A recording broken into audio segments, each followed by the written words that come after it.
Good afternoon. Welcome to the press briefing by Mr. Campbell, Deputy State Secretary, Mr. Gabrielius Landsbergis, Minister of Foreign Affairs of Lithuania, and two guests from Latvia and Estonia, Mr. Vilumsons and Mr. Vseviov. The order of speaking is Lithuania speaks first, then United States, Estonia, and Latvia. Thank you. Ačiū labai. I'll be speaking in Lithuanian. Tai dar kartą džiaugiuosi galėdamas Vilniuje pasveikinti ne tik bičiulį Kurtą Campbellą, JAF valstybės sekretoriaus pavaduotoją, bet ir prie mūsų prisijungusius svečius iš Latvijos ir Estijos.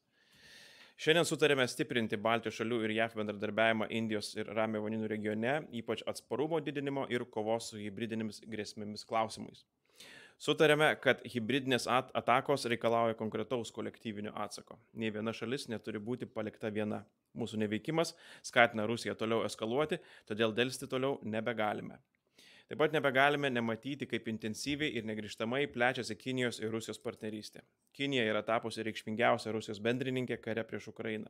Privalome į tai reaguoti ne vien stiprindami savo karinę paramą Ukrainai, bet ir imdamiesi konkretaus atsako užkirsti kelią Rusijos bendrininkių, Baltarusijos, Kinijos, Irano ir Šiaurės Korėjos pagalbai.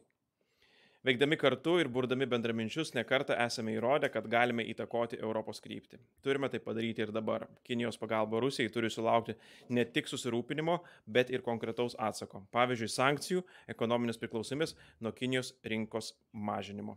Dėkoju. Mr. Campbell, the floor is yours. Thank you.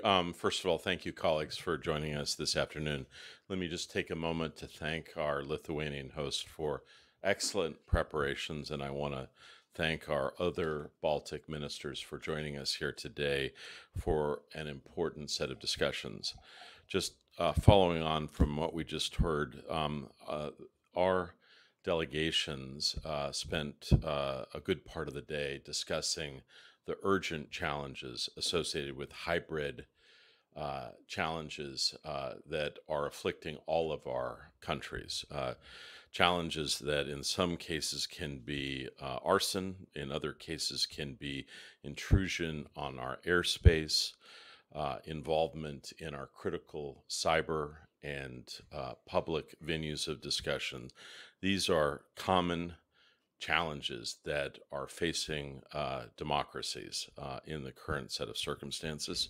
And we four gathered today to discuss what steps we might be able to take together to address these urgent issues that are confronting each of us. I'm very pleased to say that the discussions were deeply productive, very much like-minded, and I think we share a determination to take steps in a variety of venues, NATO, perhaps in other settings as well, to adapt plans and procedures for addressing the complex challenges that democracies are facing. And I want to particularly acknowledge the courage and determination of frontline states who are meeting these challenges on a daily basis across Europe. And it's been a pleasure to be involved in these discussions today. And we look forward to reconvening this group, perhaps with others, in the not too distant future. Thank you all very much. Mr. Vseviov, the floor is yours. Thank you very much. I would also like to begin by thanking our gracious Lithuanian hosts for the wonderful lunch and meeting that we've had.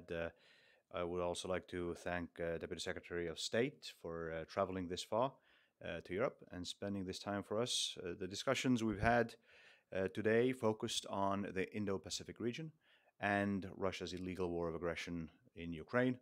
And I too want to concur with my colleagues. We are extremely like-minded on both of those topics. I'd just like to add a few points from my side, points that we discussed today and my conclusions from our discussions. First, security in Europe and in the Indo-Pacific region is interconnected. What happens here has an effect on the Indo-Pacific and vice versa. And we need to take this into consideration when crafting our foreign policy. Secondly, Europe and the United States can only succeed if we work together. We discussed at length various initiatives that we as Europeans and our allies across the ocean can take together to advance our shared interests here in Europe and in the Indo-Pacific region. And third, our credibility as international actors does not depend so much on the things that we say, doesn't frankly even depend that much on the things that we do. It depends first and foremost on the results that we manage to achieve. So we had a very results-oriented discussion today, and I'm happy to also announce that we decided to take this discussion into the future to see how and what we can do together as NATO allies and as governments to advance our core interests. And finally, I just want to reiterate that we were extremely like-minded on the fact that our commitment to Ukraine's territorial integrity and sovereignty remains absolute and steadfast. Thank you. Mr. Vilumsons, the floor is yours. Thank you. Indeed, as colleagues mentioned, we discussed... Can you press the button? Yes.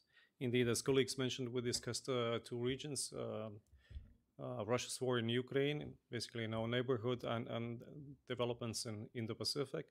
As colleagues mentioned, it could seem that they are far apart, but actually they are so interconnected that developments can impact our own security. I briefed the colleagues on the Russian drone, which was armed and went down on the territory of Latvia. Last weekend, we in detail briefed NATO allies in Brussels. I shared the information also here with colleagues. And here basically is the best example of how security or events in two different regions can be interconnected.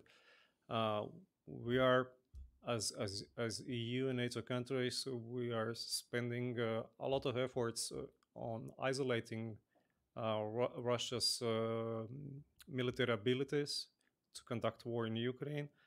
But if somebody supplies Russia with military equipment that Russian military industry can use in waging war against Ukraine, it can end up also in our territories and threatening the territories of not only Baltic states but other frontline states.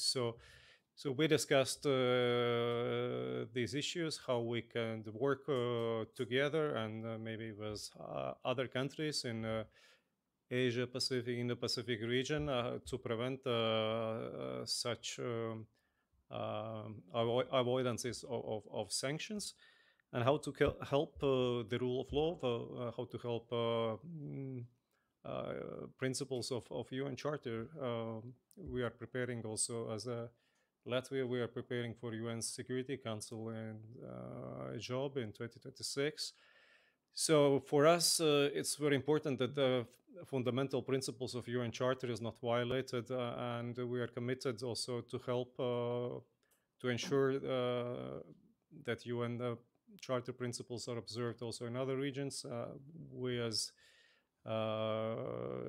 state, our minister just visited several countries in Indo-Pacific, and will continue to do this to facilitate the peace in both regions. Thank you. Thank you all for your statements. Do we have any questions? Could you please introduce yourself and the media you represent? Thank you. Alisa Guseva, Lithuania National Radio and Television. Klausimas ministrui dėl...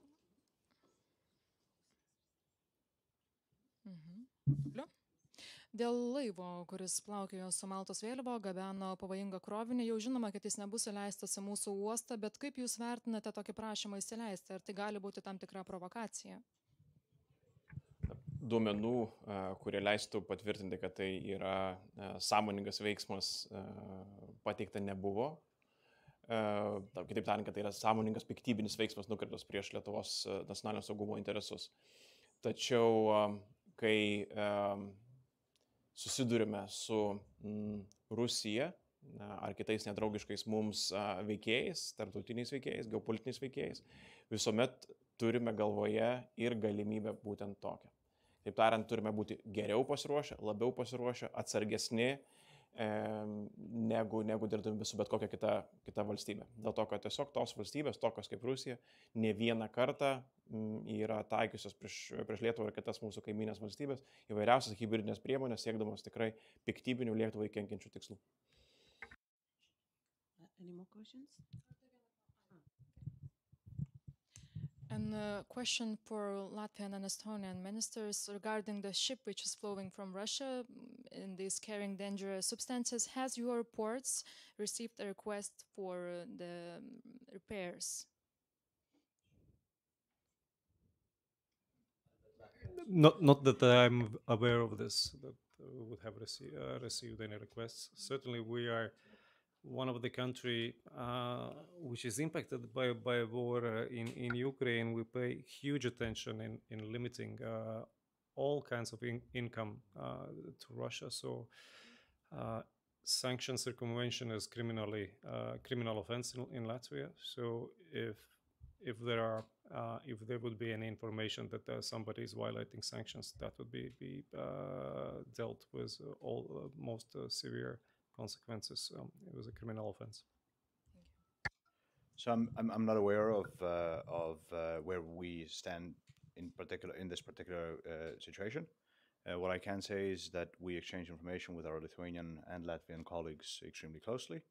We do not compromise on our security, and I will go back and see where we stand on the matter. And if you're still interested in Estonia's position, then we're happy to give you a more detailed insight into where we stand. But philosophically, we understand, we're with Lithuania on this. Milda Shabutytė with Bloomberg. I have a follow-up question for Mr. Campbell from our morning press conference. You mentioned that some of the financial institutions should be or are under watch. Do you think you could specify, to the extent that you can, what financial institutions are we talking about? Is this European banks? Is there something else? And also a question to European ministers, also China-related. Both Spain and Germany have called on the European Commission to delay, postpone tariffs, higher tariffs on Chinese electric vehicles. So this is sort of giving up a tool to work against Beijing. What is your reaction to that approach? And do we still have a majority in the European Union for those tariffs to be implemented? Thank you. Thank you for your question. I can say that I think the financial institutions of greatest concern are Chinese and Russian facilities, normally second or third tier banks that are involved often in smaller transactions. We're concerned by those banks' role. Am I doing everything okay?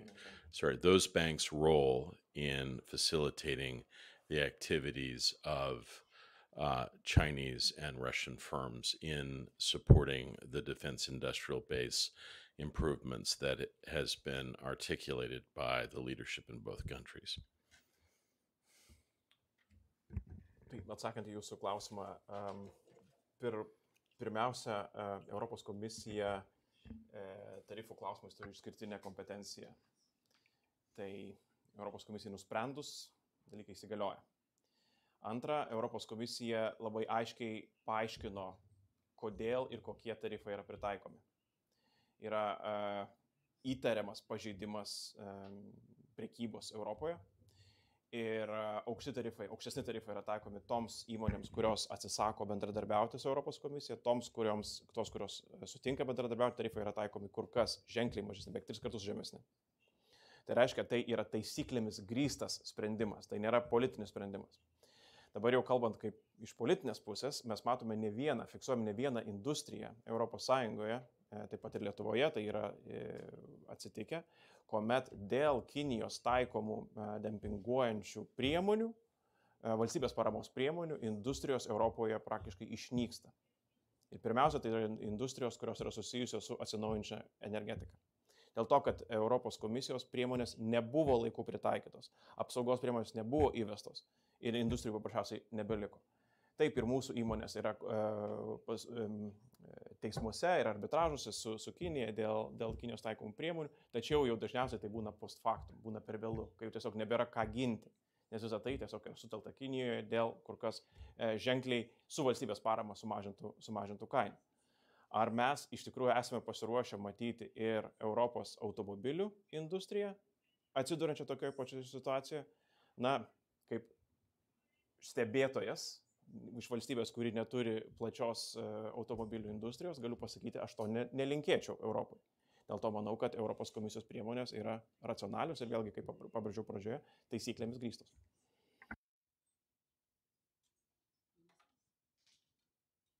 I have nothing to add to the thorough explanation offered by your foreign minister. I just will say that when it comes to tariffs, we always trust the European Commission. Our security depends not only, of course, from effectiveness of NATO, but also from the effectiveness of EU institutions and strengths of Europe. So if Commission comes with proposals that tariffs should be imposed, we trust their proposals. Thank you. Thank you. With this question, we conclude the press briefing. Thank you. Have a nice day.